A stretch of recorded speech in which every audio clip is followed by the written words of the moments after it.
welcome to the fourth video about the ability to prioritize.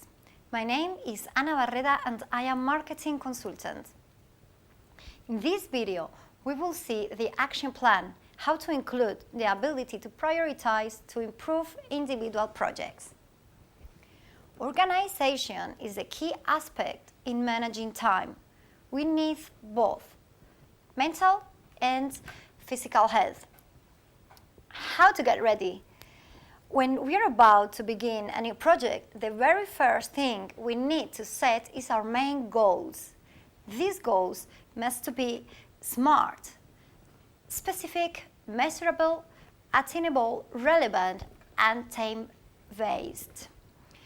To achieve these goals and in order to see them as something closer, we are going to stabilize a few objectives that work as mini objectives limited by time. In other words, a goal is made by many objectives, as you can see in the chart. It's very important to always have in mind the objectives and goals to be achieved so that they will let us know the importance of the commitment and task that we are carrying out and how to prioritize them. If we just do task after task and we forget the purpose of the work, we will work automatically without motivation and without taking sound decisions. To measure and know if we are achieving the objectives that considered a goal, we will stabilize expected results that will allow us to simultaneously measure and find out if we are working properly while we are carrying out our activities. As well, we will be setting up deadlines for achieving these objectives. When they are achieved, we will be able to compare the expected results with the obtained results.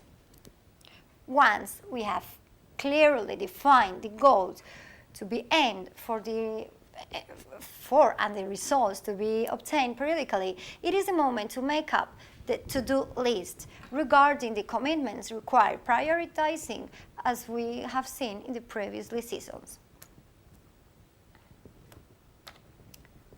So, how is our daily working in a project? When your work day gets started, you should take some minutes to organize your work time as to internalize your general goals, to identify the subjects that require more attention and the target of the day. So have a clearly defined view of the objectives. As we have mentioned previously, once the goals are stabilized, we will need to perfectly understand them and have a comprehensive view of them. It is very important to always have clear perspective of the goals to be achieved, an approach to be taken, to be able to know and prioritize the activities. Second, use a time planner. The first time management tool required is a time planner with all the working days and hours at your disposal. You can use an electronic one or a paper one. In the third place is the daily to-do list and schedule your task. Prepare a to-do list, both daily and general. The daily one should be recorded as a schedule in your calendar. Include every daily activity on your time planner and be aware of when is your time more productive, when you get more of the work done. And we all have peaks of productivity during the day. In addition, there are times of regular productivity and times when much time is wasted. Being aware of this, use your time in a smart way. 4. The master to-do list. In addition to the daily list, which must be constantly updated, we should have a master to-do list based on the goals and objectives. This master to-do list can include instructions or ideas about how to reach these objectives, delegate tasks, or identify possible barriers and how to overcome them. Here we have the prioritizing. As you know now, prioritizing is essential as it helps us to focus on the commitment that we have previously given the highest priority. As defined, prioritizing allows us to be more efficient and productive. A tip that may help you is to consolidate the task. For example, instead to check your email every 5-10 minutes, you just can check 5 times per day. 6. Avoiding tasks. Next to good organization and prioritization is the ability to know when to avoid tasks, responsibilities, and disruptions that consume our time. The previous step of prioritizing will help you to detect the unproductive commitments. Taking as a reference tool the priority matrix or Eisenhower matrix permits reducing our to-do list by eliminating those that match sectors 1 and sector 3. 7. Monitoring.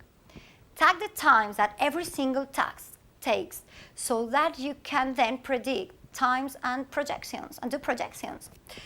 A good idea is to take notes about every single activity that you are undertaking, even the thieves of time, to be able to properly manage your time.